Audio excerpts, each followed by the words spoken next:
Allez, le premier titre de l'actualité à présent, ou comment un simple refus de priorité a-t-il pu dégénérer à ce point? À Tremblay en France, en Seine-Saint-Denis, un groupe est venu se venger et a tiré à la Kalachnikov sur une maison.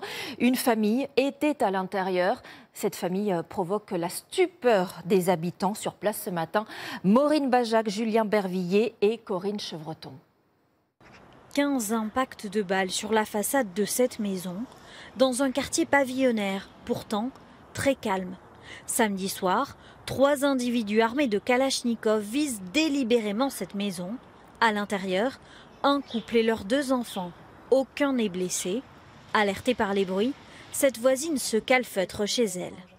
Je suis dans mon salon et j'ai entendu des détonations comme des feux d'artifice. Moi, ça fait 10 ans que j'habite ici et jamais, comme vous pouvez le voir dans le quartier, en fait, on entend 2 bruits. Ne serait-ce qu'une porte claquée, on l'entend tout de suite. Alors des bruits de Kalachnikov, c'est très choquant. Pourquoi viser cette famille? Tout commence par un simple différend routier. Un peu plus tôt dans la journée, un chauffard refuse une priorité au père de famille en voiture. Le véhicule les suit jusqu'à leur maison. La situation s'envenime.